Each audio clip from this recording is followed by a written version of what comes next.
A lo largo de la historia de One Piece hemos pasado por un montón de islas, las cuales también podrían ser nombradas como países, reinos o naciones. Todas ellas tienen estructuras políticas que les permiten organizarse teniendo un gobernante que sirva de líder y también ejércitos o grupos de élites que les permitan defenderse de los posibles enemigos. Todo esto como conjunto les hace ser más o menos poderosas dependiendo de qué tantos activos tengan para ello. Y en esta oportunidad hablaremos de las que para mí son las 10 islas más poderosas de todo One Piece. Cabe destacar que no incluiré al gobierno mundial porque esta es más una organización que una nación en sí misma. Sin embargo, a pesar de que sería más fuerte que cualquiera de las que mencionaremos, existen muchas otras que poseen varios factores que les hacen tener poderes extremadamente interesantes. Pero bueno, no le demos más vueltas a esta intro y empecemos.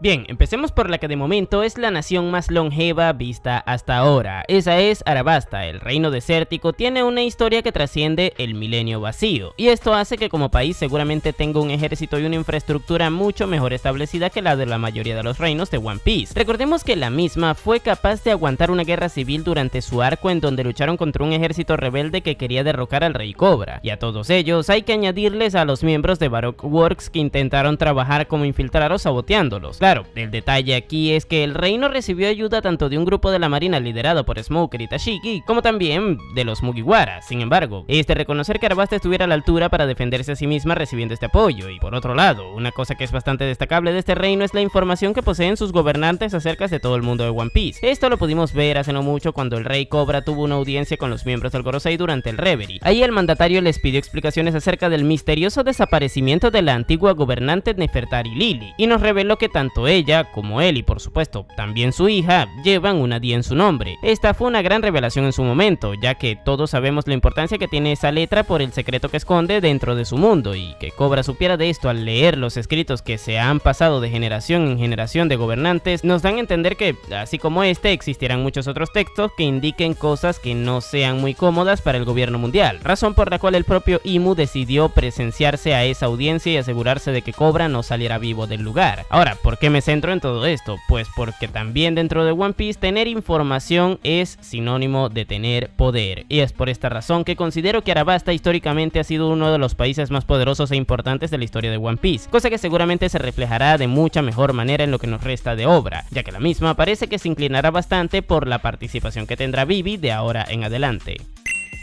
Y ahora pasemos de una nación que ha tenido una historia súper interesante a otra, puesto que la siguiente en las escalas de las más poderosas no es otra que Skypiea, el reino que se encuentra a 10.000 metros de altura por encima del nivel del mar. Este es un conjunto de islas que se encuentran situadas encima de nubes bastante densas. Sin embargo, desde hace 400 años atrás también se adicionó una parte del antiguo reino de Shandora que fue enviado hasta allá por medio de una Knock Upstream, haciendo así que los habitantes de dicho lugar también pasaran a formar parte de la población del reino celeste. Esto evidentemente generó muchos problemas entre los shandianos y los skypianos, mismos que hace no mucho, tras la intervención de los Mugiwara en el lugar, pudieron solucionar, volviéndose así un reino mucho más homogéneo y por consecuencia también más poderoso, ya que los dos ejércitos que se enfrentaban constantemente para disputarse el dominio de Shandora ahora pasarían a luchar en conjunto. Durante el conflicto del arco pudimos ver cómo actuaban los guerreros shandianos, y gracias a ello ahora somos conscientes de lo poderosos que pueden llegar a ser, no porque tengan algún poder especial o algo por el estilo, sino por la gran voluntad que poseen de luchar por lo que consideran correcto. Esto hace que a mi parecer Skypiea ahora tenga un poder militar bastante pronunciado por su ejército. Sin embargo, al igual que sucede con Arabasta, considero que actualmente carecen de una figura poderosa en cuanto a escalas de poder respecta, y esto es algo que veremos más adelante con otros casos, pero de momento quédense con la idea de que Skypiea y Arabasta son reinos con ejércitos sumamente poderosos, sí, pero que carecen de un líder o un grupo de personajes que tengan la capacidad de entrar en las escalas de poder intermedias o altas de este manga, y esto importa muchísimo, puesto que si nos regimos por los hechos, más vale tener un tipo sumamente poderoso para defender el lugar que a veces hasta un propio ejército. Les pongo el ejemplo, por lo visto, de la guerra de Onigashima. Literalmente ahí Kaido fue un tipo que se peleó contra la gran mayoría de los personajes más poderosos del ejército que le confrontó, y casi gana, y esa gente con la que se pegó como conjunto era más poderosa que el ejército entero que tenía detrás apoyándole. Con esto nos queda en claro que existen personajes más poderosos que ejércitos enteros, y esto evidentemente hace que sea un punto débil lo de que estos dos reinos de los que hemos estado hablando hasta ahora no tengan a alguien así. Pero continuemos hablando de reinos impresionantes, y es que si antes comentábamos cosas referentes a un lugar que literalmente está ubicado en las nubes del cielo, ahora nos iremos a una isla que se encuentra ubicada en el lomo de un elefante gigante. Sí, les hablo de la isla de Zou, que cuenta como nación a mi parecer porque tiene un propio sistema político, el cual es básicamente el de un líder que dirige al resto de su tribu. Pero bueno, Zou tiene dos cosas que le hacen particularmente muy poderoso. La primera de ellas es sus habitantes, y es que son de la raza de los Minks, los cuales evidentemente son más poderosos que un humano promedio. Esto porque al ser animales antropomórficos poseen poderes especiales de base como el de ser capaces de dominar el electro, que es una habilidad que les permite emitir descargas eléctricas con sus cuerpos y que potencian sus golpes. O también tenemos el caso de su modo Sulong, el cual hace que adopten una forma mucho más feroz, obteniendo en el proceso un bonus de capacidades físicas bastante pronunciado. Ahora imagínense tener un ejército de bichos de estos capaces de todas estas cosas dispuestos a luchar. Evidentemente, para poder estar en su punto más poderoso deberá haber luna llena para que entre en el modo Sulong, pero como esto es una historia de ficción, siempre habrán conveniencias narrativas que se inclinen a su favor, a menos que directamente el guión quiera que pierdan. Por otro lado, otro factor que hace de esta nación una sumamente poderosa es el hecho de que están encima de su Nisha, el cual es un elefante ancestral que de vez en cuando también está dispuesto a sumarse a los conflictos, tal cual como sucedió en la guerra de Onigashima, momento en el que ella estuvo fuera de las fronteras, atenta a que se le diera la orden de que se adicionara a la batalla. Claro, aquí hay que tener presente que los Minks no son capaces de controlarle, ya que de momento ella solo recibe órdenes de Momonosuke, razón por la cual creo que eso de que esta nación es poderosa pues depende de si Momo es quien esté presente para apoyarles. Habiendo dicho esto, la carencia de un líder o un personaje fuerte en Zou también le pasa factura. Antes ya de por sí esta isla tuvo problemas para hacerle frente a un tercer comandante de Yonkou cuando tenía a sus antiguos dos gobernantes, Inuarashi y Nekomamushi, quienes son ampliamente superiores a su gobernante actual, Carrot, por lo que este también es un punto débil de esta isla. Pero si hablamos de decadencia en cuanto a los niveles de poder de los gobernantes respecta, creo que es oportuno mencionar a la siguiente nación de la que hablaremos. Esa es Totoland, de la cual forma parte Whole Cake Island, y como ya lo intuirán, todo esto es el territorio de los piratas dulces antiguamente liderados por Big Mom, una Yonkou, pero que tras su derrota en Onigashima, a día de hoy se encuentra sin un líder de reemplazo. Podríamos decir que por el puesto que ocupaba dentro de su banda, el señor Katakuri es una especie de líder provisional del lugar, y esto es lo que me lleva al punto inicial. Esta fue una nación que pasó de ser gobernada por una Yonkou a por un comandante de Yonkou. Evidentemente la decadencia en cuanto a poder respecta es bastante pronunciada, y es que solo basta con mencionar que durante la mini historia de las portadas del manga de los hermanos de Sanji vimos cómo fácilmente tanto el Yerma como posteriormente dos comandantes de Barba Negra pudieron invadir el territorio y hacer lo que quisieran ahí, y pues Katakuri tampoco es que haya podido hacer mucho. Sin embargo, uno pensaría que por todo esto a día de hoy este lugar no es un reino poderoso, pero se equivocan, ya que el poder militar de Totoland sigue siendo bastante más alto que el de la mayoría de reinos, y eso se debe a que sigue siendo gobernado por la familia de Big Mom, la cual posee sus genes y por tanto les hacen ser bastante poderosos como conjunto. Recordemos que los tres comandantes dulces siguen estando presentes ahí, así como también la mayoría del resto de sus ministros, por lo que si esta gente se organiza bien, podría mantenerse como una nación bastante potente, a menos que les toque luchar contra otra que tengan ese personaje poderoso como representante, ya que ahí sí que se los papearían, puesto que el personaje más poderoso de ellos es Katakuri, pues a día de hoy tampoco es que sea la gran cosa. Pero ahora pasemos a hablar de una isla que vimos en la primera mitad de la historia, la cual tiene algo que le permite inhabilitar ejércitos enteros en segundos, cosa que evidentemente les hace ser sumamente más poderosos como nación, o mejor dicho, poderosas, puesto que la totalidad de su población es femenina, y ese lugar no es otro que Amazon Lily, territorio de la antigua Shichibukai Boa Hancock, quien es la emperatriz de este reino y a su vez también la capitana de los piratas Kuya, tripulación que forma parte del gobierno de este sitio. Y bueno, esta poderosísima arma de la que les he estado hablando al principio no es otra que la belleza de su líder, la cual hace que prácticamente cualquier personaje dentro de su obra sea capaz de caer en sus encantos, y esto es sumamente peligroso, ya que la habilidad de su fruta le permite petrificar a todo aquel que despierte un interés por su belleza, pero petrificarlo de forma instantánea luego de que reciba los ataques a distancia de este personaje, cosa que hizo por ejemplo en medio de su batalla contra los Marines y los piratas de Barba Negra en el arco de Egghead. Ahí vimos cómo Boa se lanzó en medio del terreno de combate y convirtió a casi todos los personajes que se encontraba luchando en piedra, transformando lo que en su momento momento iba a ser una guerra entre tres bandos a un enfrentamiento en donde solamente quedaron ella, Koby, Barba Negra y los Serafins presentes. Boa, al ser capaz de hacer esto, podría ser capaz de derrotar a todos los ejércitos anteriormente mencionados simplemente con un solo movimiento, dejando así a estas naciones completamente expuestas. Claro, aquí debemos tener presente que al menos en el caso del puesto anterior, es obvio que si Totoland se enfrenta a Amazon Lily, Katakuri evitaría esto, pero eso le dejaría solo contra Boa y sus subordinadas, cosa que haría que perdiera el combate, ya sea por estar en inferioridad numérica o simplemente porque preferiría dar su brazo a torcer para que así despetrifiquen a su familia. Ah, y a todo esto, debemos recordar que las piratas cuyas son expertas en el uso del haki de armadura, por lo que en cuanto a poder militar, estas tipas son considerablemente poderosas, ya que todos sabemos la diferencia que hay entre un personaje random que puede usar algún tipo de haki y uno que no. Y si antes hablábamos de las capacidades que tienen personajes de destruir ejércitos enteros con su poder, ahora hablaremos de una nación que tiene un personaje que es capaz de destruir un país entero con el suyo. Como ya muchos podrán estarse imaginando, la siguiente isla de la que hablaremos posee un arma ancestral, y esa no es otra que la isla Gyojin, la cual es gobernada por el reino Ryugu, mismo del que forma parte su princesa Shirahoshi, que actualmente es la reencarnación de Poseidón, arma ancestral capaz de controlar a los reyes marinos, los cuales en teoría podría llegar a usar para destruir países enteros. Y bueno, si bien es cierto que aún no hemos visto cómo o de qué manera un ejército de estos bichos gigantes podría hacer algo así, debemos asumir que eso es cierto porque su poder debería ser semejante al de las otras dos armas ancestrales. Pero bueno, más allá de esto, también debemos tener presente que Shirahoshi aún no ha sido capaz de dominar por completo esa habilidad que posee de controlar a todos esos bichos, por lo que no podríamos dar por hecho de que los usaría estratégicamente de buenas a primeras contra otra nación. Sin embargo, en una situación extrema en donde, por ejemplo, deba verse forzado a proteger la suya, evidentemente sí que lo lograría hacer, tal cual como lo hizo durante el arco de la isla Gyojin, y esto le hace ser potencialmente más poderosa que la líder de la isla anterior. Sumado a esto, también tenemos el tema de que, solamente por promedio, este lugar es más poderoso que la mayoría de los reinos de One Piece debido a que sus habitantes de base son más fuertes que los humanos. Recuerden que en el arco de Arlong se nos explicó que los Gyojin superaban con creces las capacidades físicas de los humanos, y esto hace que un ejército de ellos evidentemente sea más poderoso que, por ejemplo, el de Arabasta o el de Skypiea. Dicho lo cual, debido a la inexperiencia que posee el personaje más poderoso de la isla Gyojin, esta isla tiene el mismo problema de no tener un personaje poderoso a la cabeza, cosa que evidentemente le hace ser bastante vulnerable, sobre todo si se da el caso de que hacen una invasión que le tome por sorpresa y que impidan que Shirahoshi pueda reaccionar al respecto.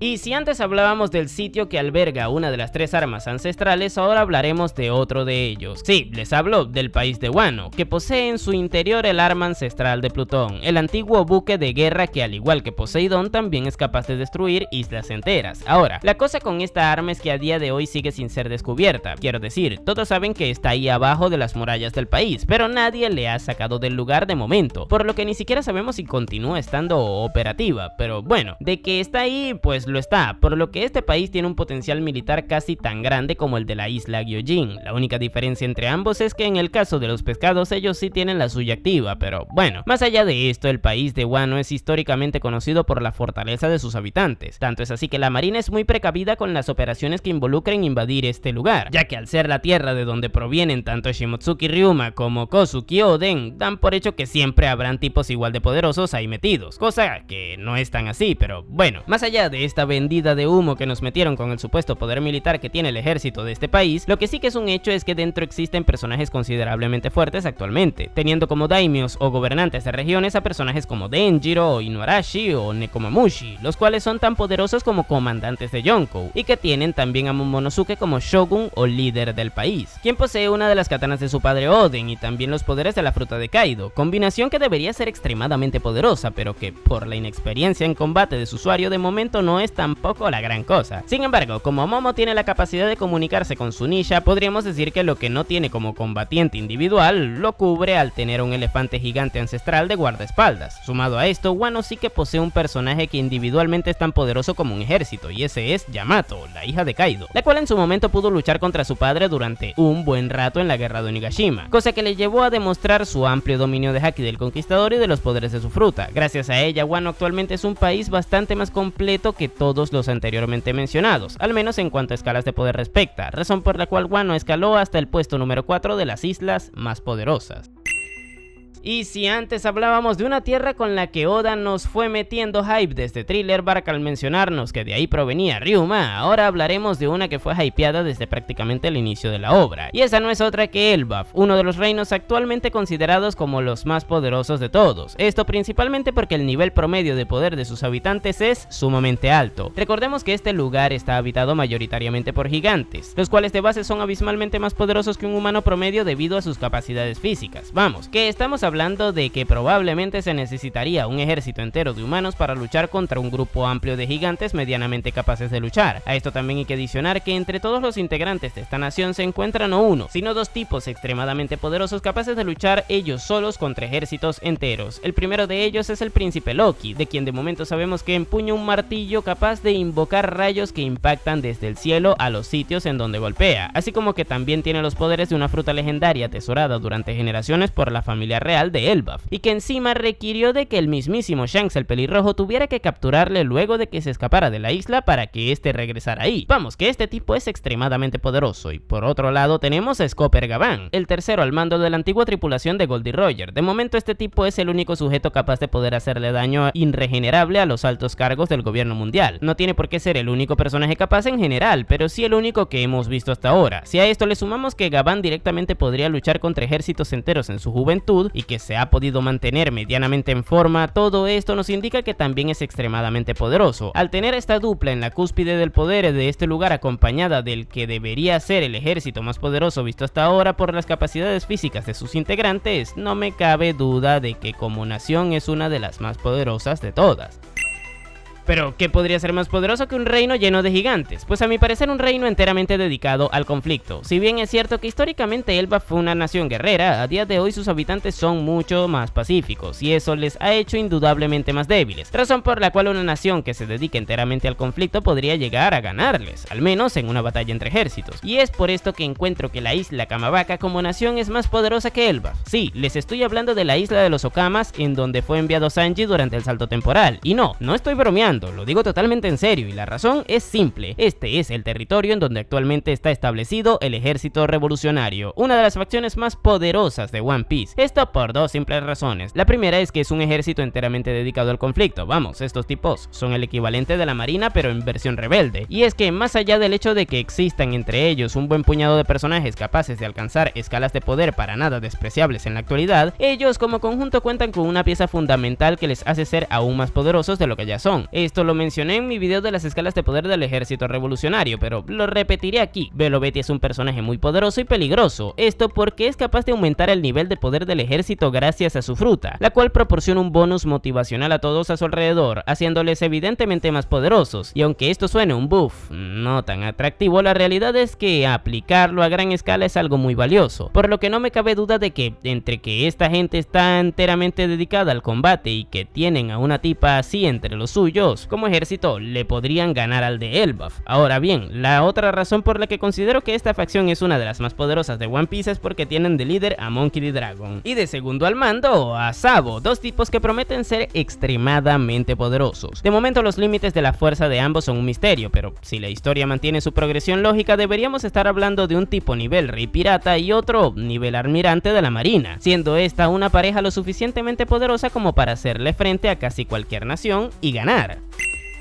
Pero, ¿qué podría llegar a ser más potente que un grupo en donde están presentes estos dos personajes? Pues bueno, para responder a esta pregunta nos deberíamos ir nuevamente al bando de la piratería, más específicamente al bando de los piratas que actualmente se encuentran gobernando la isla de Hachinosu. Y es que a día de hoy, al menos a mi parecer, la gran flota del emperador Marshall D. Teach es más poderosa como conjunto que casi cualquier nación vista hasta ahora. Esto porque actualmente tienen a un montón de personajes entre sus filas con niveles de poder bastante altos y por otro lado, a dos personajes que directamente podrían destruir países enteros con sus poderes. Les hablo tanto del exalmirante de la marina Kusan como también de su líder, Barba Negra. Por un lado tenemos el caso de que Kusan en su momento nos demostró de lo que era capaz al congelar la mitad de la isla de Punk Hazard. Esto cuando tuvo aquella batalla que ocurrió fuera de cámara contra Kainu durante el salto temporal. Si este tipo fue capaz de luchar durante 10 días contra su rival dejando esa isla vuelta a un caos, por sí solo podría destruir una isla entera congelándola por completo. A esto hay que sumarle que su nivel de poder es extremadamente grande, tanto así que seguramente a día de hoy sea uno de los 10 personajes más poderosos vivos en la historia. Ahora bien, por otro lado tenemos el caso de Barba Negra, que gracias a la Gura Gura no Mi directamente puede destruir una isla entera a base de terremotos. Por algo es una de las frutas más destructivas de todas. Pero bueno, dejando de lado el poder individual de esta banda, también debemos tener presente que como conjunto es ampliamente poderosa. Esto porque tienen un ejército de piratas dispuestos a defender su nación, cosa que les hace a mi parecer a rasgos generales la isla actualmente más poderosa de todas.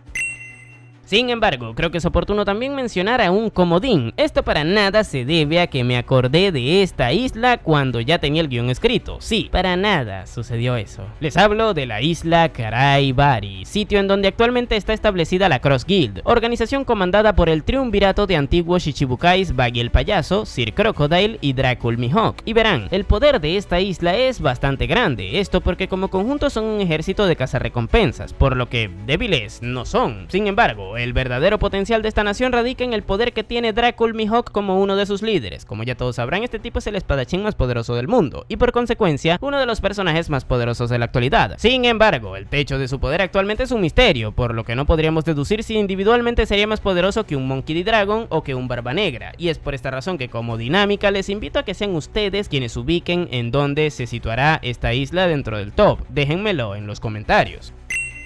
Ahora bien, antes de terminar el video, ya hablamos de las islas o naciones más poderosas de la actualidad. Sin embargo, hubo una nación que se papearía a cualquiera de ellas, solo que actualmente esta no existe, y ese es el Gran Reino, que fue borrado de la historia tras perder la Gran Guerra del Siglo Vacío contra el que a día de hoy es el gobierno mundial. Sin embargo, gracias a tener entre sus filas al Joy Boy, esta nación fue capaz de aguantar durante décadas conflictos contra la alianza de 10 países enteros. De hecho, uno de ellos era Arabasta, imagínense, y ese ya está aquí metido individualmente. Vamos, que estos tipos perdieron, sí, pero lo hicieron luego de bancarse durante años un todos ustedes contra mí solo, por lo que sería injusto no darle al menos una mención honorífica en este video. Y bueno gente, estas fueron las que para mí son las islas más poderosas de One Piece. Déjenme en los comentarios qué opinan al respecto, así como también cómo las organizarían ustedes. Yo por mi parte les dejaré por aquí un video que hice de más de 20 lugares de One Piece inspirados en el mundo real. Y ahora sí, sin nada más que decir, tú puedes llamarme Napo y nos vemos en el siguiente video.